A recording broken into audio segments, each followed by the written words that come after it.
भाजपा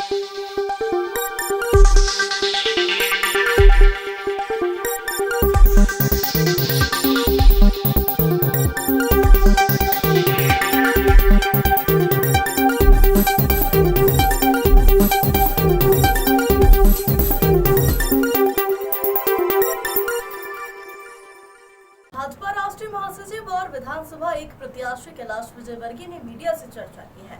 चर्चा में उन्होंने कहा कि हमें कांग्रेस की नीयत का पता है, उन्हें सिर्फ कुर्सी से मोह है। हमने संबल योजना शुरू की थी जिसे कमलनाथ ने बंद कर दिया था। भारतीय जनता पार्टी 17, 18 और 19 अक्टूबर को नारी शक्ति केंद्र की स्थापना करेगी और घर घर जाकर भाजपा को वोट देने का आग्रह करेंगे हमारे कार्यकर्ता। पार्टी की एक रणनीति होती है, कोई एक राज्य में चुनाव है, 5 राज्यों में चुनाव है, इसलिए संगठन और पार्टी की रणनीति है और कहीं भी मुख्यमंत्री का चेहरा नहीं बनाया है। पार्टी मोदी जी के नेतृत्व में चुनाव लड़ेगी। विधानसभा क्षेत्र में एक नशीले पदार्थों का एक बड़ा नेटवर्क सक्रिय है, जिसे सबसे पहले खत्म करने का काम करूंगा। ममता बनर्जी के प्रचार करने से कोई फर्क नहीं पड़ेगा। ऐसा नहीं है कि उनके कहने पर कोई भाजपा को वोट नहीं देगा, लेकिन मेरे कहने पर लोग कांग्रेस को जरूर वोट नहीं देंगे।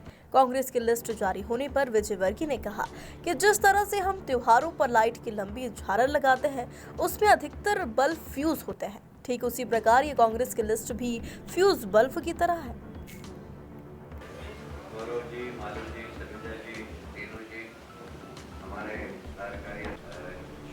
मंदिर के सामने कुछ लोगों ने, महिलाओं ने चक्का जाम कर दिया था कि आज मंदिर की जमीन मेट्रो वाले ले रहे थे। इस बात को लेकर आक्रोश था। मैंने उनको शांत किया और मैंने कहा कि पत्रकार मित्र वह इंतजार कर रहे हैं, तो उन्हीं के पर्व पर शक्ति केंद्र को हम फोकस करके एक 3 दिवसीय कार्यक्रम कर रहे हैं, जिसमें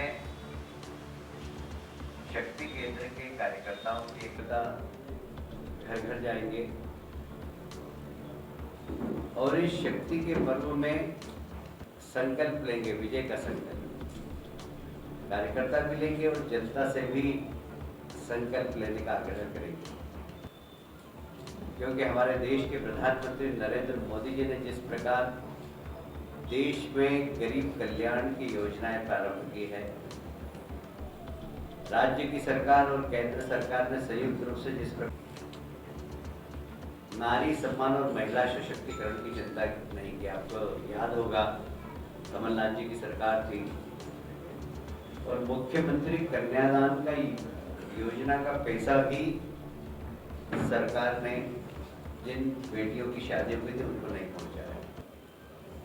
और इसलिए और अभी भी ये शंका है, कांग्रेस लाडली बहना योजना को बंद करेगी, इसलिए कि बजट में बोले कहां से पैसा लाएं,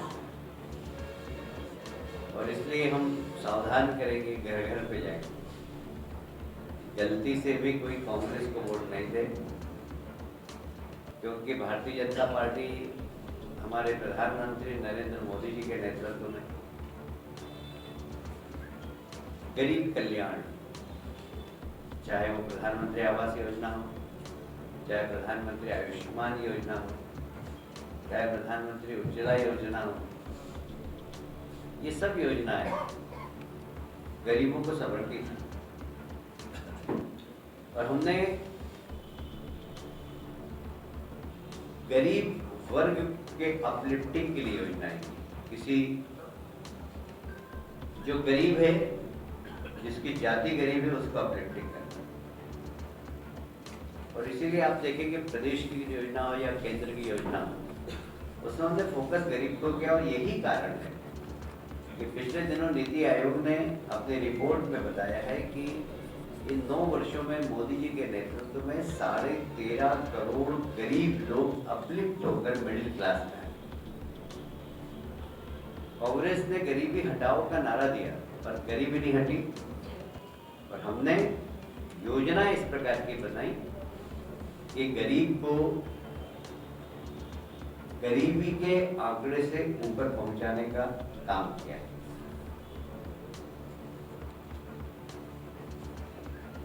यहां पर हमारे कार्यकर्ता संकल्प लेंगे कि एक तो भारतीय जनता पार्टी की सरकार बनाना है। मोदी जी के नेतृत्व में जिस प्रकार देश आगे बढ़ रहा है, प्रदेश आगे बढ़ रहा है, डबल इंजन की सरकार के माध्यम से जनहित के कार्य हो रहे हैं, वह शपथ लेंगे। महिलाओं के सम्मान, उनके अधिकार, उनके सशक्तिकरण के लिए भारतीय जनता पार्टी कार्य करेगी। ऐसे महिलाओं के साथ शपथ लेंगे। यह अमृत काल चल रहा है, यह अमृत काल चल रहा है। प्रधानमंत्री जी ने स्वतंत्रता के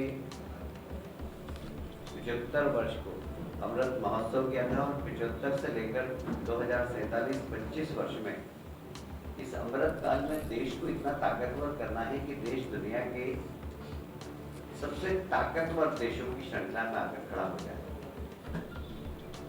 और इसलिए उन्होंने देश के नागरिकों से भी अपील की कि वो शपथ लें कि हम 2047 में देश को एक सशक्त देश बनाएंगे। उसके लिए बहुत जरूरी है कि देश को भ्रष्टाचार से मुक्त रखें, देश को परिवारवाद से मुक्त रखें, देश को तुष्टीकरण से मुक्त रखना। पूरे प्रदेश में लगभग 17, 18, 19 अक्टूबर को 12,000 से अधिक शक्ति केंद्रों पर ये शक्ति सम्मेलन आयोजित होंगे और प्रत्येक शक्ति केंद्र पर हमारा एक